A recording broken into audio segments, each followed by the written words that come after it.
घर घर का श्रृंगार। प्रेम सनातन।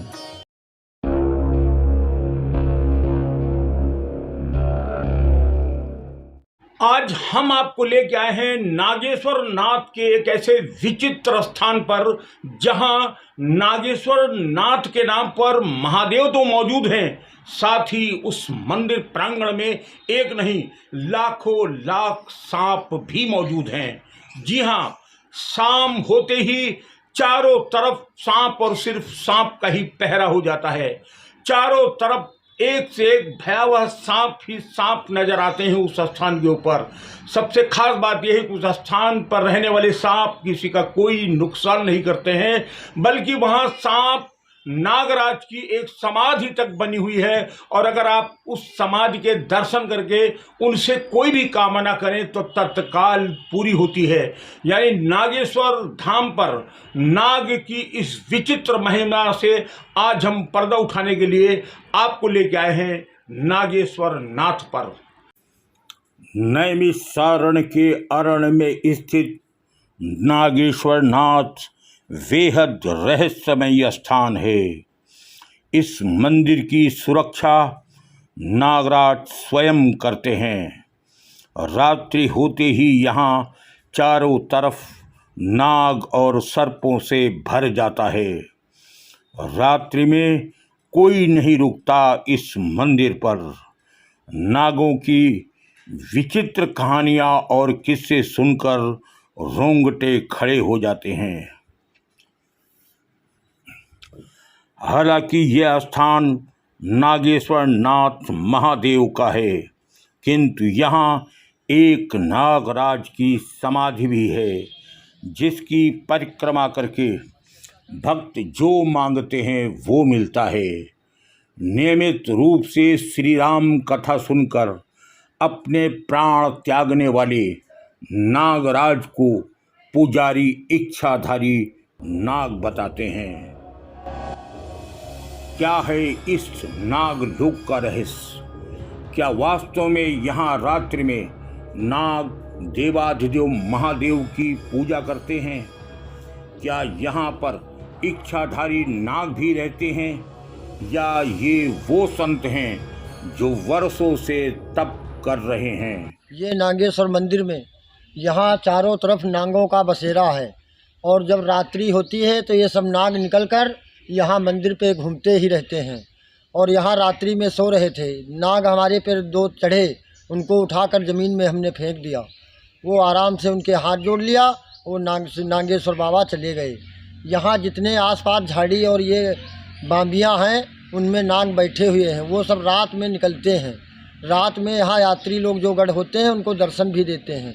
वो किसी को काटते नहीं, उनसे हाथ प्रणाम जोड़ लोगे, वो अपने आश्रम यहाँ घूमते रहते हैं। जहाँ हम बैठे हैं यहाँ आसपास सर्पों का मतलब नीचे इनके घर हैं, उन्हीं बाम्बियों में बैठते हैं। वो आराम से इतने खन भजन कर रहे हैं। रात को 8:30 या 7:30 पर वो सब निकलकर मंदिर की तरफ घूमते ही रहते हैं। रात्रि में अंधेले में चारों तरफ उनका मतलब पहरा रहता है, और वो किसी से बोलते नहीं, वो देवता हैं। अभी कल हमारा एक पैर पड़ गया था, हम डोल मैदान जा रहे थे लेटरिन करने, सुबह 4 बजे उठे, हम जा रहे थे, नाग पे हमारा पैर पड़ गया, वो हमारे पैर में लपट गया। उसको हम आराम से छुड़ा दिए, हाथ जोड़ लिए, सोहरा दिए, चला गया। सामने बाम्बी हैं, बहुत ऊंचे ऊंचे यहाँ जंगल झाड़ियाँ हैं, इन्हीं में वो लोग बैठे रहते हैं। रात्रि के समय 8 या 9, 8:30 तक वो सब बाहर निकल आते हैं, यहाँ पर भजन करते हैं अपना फन उठाकर, और इधर खड़े होकर भोलेनाथ की तरफ वो भजन करते हैं। सूरज की नारायण की किस्त निकलते ही खन नारायण जी की तरफ वो अपना फन करके खड़े होते हैं, और फिर अपना सर धर के इन्हीं लोगों के आसपास घर हैं उन्हीं में बैठ जाते हैं। क्या नाग नागिन की नियमित रूप से ब्रह्मचारी बाबा की कथा सुनने आते थे? ब्रह्मचारी बाबा की मृत्यु के बाद क्या हुआ नागराज का? कौन थे वो नागराज? सुनिए। यह वही स्थान नागराज का है। इस जगह पे नागराज पहले बाबा जी के सामने इसी जगह पे रहते थे। जब बाबा जी रामायण का पाठ करते थे तो इनके अपने स्त्री पुरुष के जोड़े में वो आकर के रामायण का पाठ सुनते थे। उसके बाद में जब महात्मा जी का देहांत हो गया तब से इस वाणी में चुप्पे से अपने पड़े रहे। उसके करीब 40 वर्ष के बाद उन्होंने दर्शन दिया, अकेले रूप में दर्शन दिया। दर्शन करके सबको आशीर्वाद दिया, अपना शरीर छोड़ करके समाधि अपनी छोड़ के चले गया। इस स्थान से कोई कुछ नहीं ले जा सकता। यदि कभी भी कोई इस स्थान से एक कंकड़ भी उठाकर ले गया तो वो या तो सुबह वापस कर गया या उसका विनाश तय है। इस तीर्थ की ईंट कोई एक भी ईंट नहीं ले जा सकता है। जो ले जाता है वो परेशान होकर के दोबारा इसी में डाल देता है। यह स्थान उन्हीं ब्रह्मचारी के नाम से यहाँ पर है। नागेश्वर धाम स्थापित मूर्ति यहाँ पे है, बहुत सिद्धि मूर्ति है। जो मनोकामना पूर्ण करता है वो शंकर जी मनोकामना उसकी पूर्ण करते हैं, जो मांगता है। नागेश्वर नाथ के इस स्थान पर हम बैठे हैं। यहाँ पर चारों तरफ नाग और सिर्फ नागों का ही राज है। नागों के ऐसे कहानी और किस्से हैं जिन्हें सुनकर आप दंग रह जाएंगे। यहाँ इस स्थान पे नागेश्वर का स्थान है। नागेश्वर ही यहाँ रहते हैं। नागेश्वर शंकर जी के स्थापित हैं। नागेश्वर नाम से शंकर जी स्थापित हैं। यहाँ पे चारों घाट नागों का स्थान है। इस स्थान पे नागों की रक्षा होती है। नाग सबकी रक्षा करते हैं। उन्हीं के आशीर्वाद से हम लोग यहाँ चलते हैं। कैसे मौत हुई एक सिपाही की जो जबरन यहाँ के तीर्थ से ईंट खोद कर ले गया था। यह तीर्थ ब्रह्मचारी ने बनवाया था। इस पूरा तीर्थ उनके बनवाने के पहले उनका स्वर्गवास हो गया। उसके बाद थोड़े दिन के बाद यह तीर्थ सुनसान पड़ा हुआ था। इसमें रामकोट थाना तैनात कांस्टेबल अभिमन्यु सिंह यहाँ आए। वो रामेश्वर धाम की वहाँ दिशा देख करके वो ईंट की तलाश में घूम रहे थे। हम लोगों ने उनको मना किया, रुपया भी देना चाहा कि दान में हमसे पैसा ले लो, लेकिन ईंट इसकी न खुदवाओ। लेकिन उन्होंने इस तीर्थ में ईंट ज़्यादा देखी, इसलिए उन्होंने अपने वजह से ईंट इसकी खुदवा करके ईंट इस तीर्थ में चारों तरफ अभी भी पड़ी हुई है।